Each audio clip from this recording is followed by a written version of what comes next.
Ethics is defined as the branch of philosophy dealing with values relating to human conduct, with respect to the rightness and wrongness of certain actions and to the goodness and badness of the motives and ends of those actions. Consequentialism is the moral theory that holds that consequences of an action form the basis of valid moral judgments about that action. From a consequentialist point of view, a morally right action produces a good outcome or consequence, and a morally wrong action produces a bad outcome. Ethics and oil were wed by Calgary author Ezra Levant in his book Ethical Oil, The Case for Canada's Oil Sands, which advances the argument Alberta's oil sands petroleum is ethically superior to petroleum produced by countries such as Saudi Arabia, Nigeria, Venezuela, and other regimes with dubious environmental and human rights records. Mr. Levant argues that Canada is environmentally responsible, peaceful, offers its workers fair wages, and respects human rights as opposed to the other principal sources of Western oil. On his website, Mr. Levant states, "I don't compare the oil sands against some fantasy fuel of the future that is perfect in every way. When someone invents solar-powered airplanes or wind-powered cars, let me know. Until then, let's leave that to science fiction."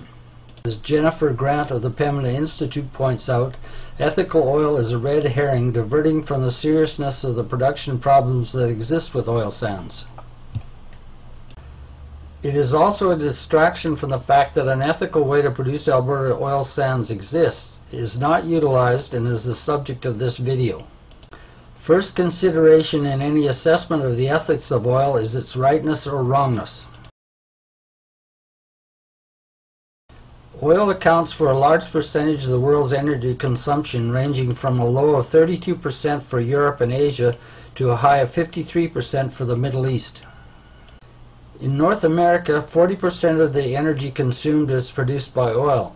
The world consumes 30 billion barrels, or the equivalent of 4.8 cubic kilometers of oil every year, with 24% of that consumption being in the United States in the year 2004. There is a massive global investment in oil infrastructure which cannot be replaced overnight, and it is argued that even if the transportation sector could abandon oil, it would still be needed to produce plastics and other products.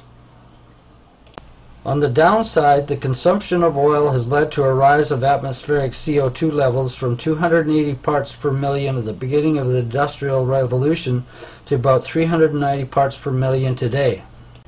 According to leading scientists, 350 parts per million is the safe upper limit, and anything beyond that for a sustained period will produce severe ramifications for the world's climate.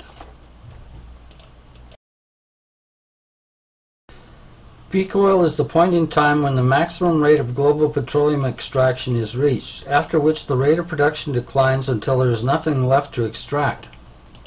Optimistic estimates of peak production forecast global declines won't start before 2020 or later, and assume major investments in alternatives will occur before a crisis occurs, without necessitating major changes in the lifestyle of oil-consuming nations.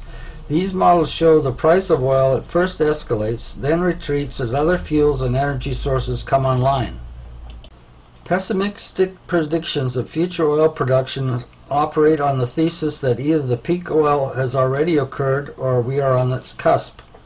The International Energy Agency says production of conventional crude oil topped out in 2006. As with any commodity, prices rise with scarcity and high demand. It is estimated that the global recession was made worse by record oil prices, and some claim it was the recession's main cause. We have used up most of the easily accessible oil, and what is left is more costly as well as more environmentally risky to produce.